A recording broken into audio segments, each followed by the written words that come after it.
Bonsoir à tous. Aujourd'hui, je vous présente un livre pour mes amis randonneurs passionnés de nature et de phytothérapie, Les plantes des Vosges de Christian-Élisabeth Busser. La préface est de Jean-Marie Pelt aux éditions Nuée Bleue. Monsieur et Madame Busser sont docteurs en pharmacie. En 1991, ils ont créé une pharmacie en Alsace. Passionnés et spécialistes des plantes, en phytothérapie et botanique, ils ont créé ce super ouvrage agrémenté de photos. Ils nous font découvrir leurs bienfaits et même des recettes ancestrales. Ils nous citent les plantes, listées rouges, mais aussi leur toxicité. Certaines personnes m'ont montré des photos de plantes là récemment, parce que sur ma page Les Jardins de Gaïa et ma micro-chaîne a un tout petit peu de succès, donc il y a des gens qui m'ont envoyé en MP des plantes pour les identifier.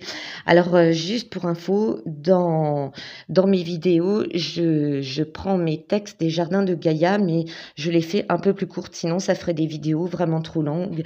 Et vu les conditions, c'est un petit peu compliqué. Donc, entre les bruits de sirène et compagnie, je préfère faire des petites vidéos courtes et puis c'est plus sympa à prendre. Donc, je voulais aussi préciser à mon randonneur chouchou Michel, qui se balade partout dans les Vosges, tu as découvert du thym. Et en fait, cette variété de thym est protégée. Il s'agit du Thymus serpyllum, L, qui est listé rouge, et dans de très nombreuses régions, hein, pas qu'en Alsace, donc pas touche. Parce que sinon, tu risques une amende si tu te fais attraper. Donc là, je te mets une photo. Parce que j'ai pas voulu partager celle que tu m'as envoyée pour des raisons de confidentialité. J'ai aussi mis l'auteur de la photo, qui est Monsieur Péco Gourdin. Merci pour cette magnifique photo. Heureusement qu'il y a des gens comme vous pour nous photographier toutes les plantes phytothérapiques. Et cette photo est issue du site L'Inventaire national du patrimoine naturel. J'aime bien rendre à César ce qui lui appartient, éviter les plagiats et tout ça. Voilà. Donc ce que je vais faire aussi, c'est que je vais vous feuilleter le livre, comme ça vous pourrez regarder un petit peu son contenu. Alors là, vous voyez, je vous prends un petit, je ne sais pas si vous arrivez à lire.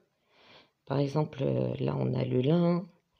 Plus bas, on a le lotier, qui est le lotier corniculé. Alors, en plaine d'Alsace, il y en a pas mal.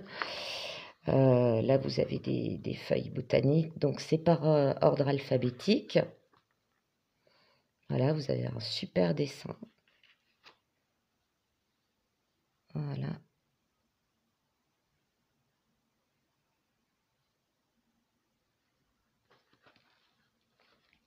Là, on continue.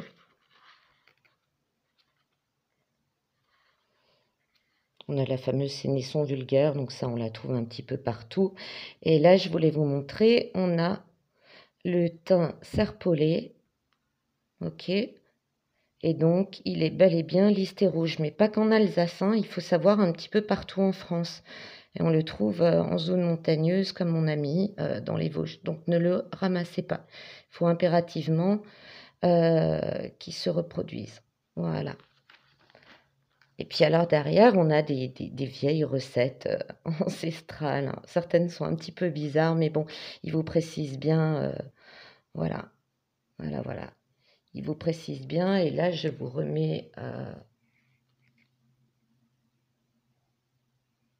le thym serpyllum. Voilà. Il faut éviter impérativement de ramasser des plantes qui sont listées rouges, hein, parce qu'on les menace de disparition. Voilà. Et ça se reproduit un petit peu lentement mais sûrement dans des prairies. Moi, j'en ai trouvé au bord des routes, mais je ne dirais pas où, parce que les gens, sans vouloir les détruire, ils veulent les voir sur place et puis risquent de les piétiner, de les détruire.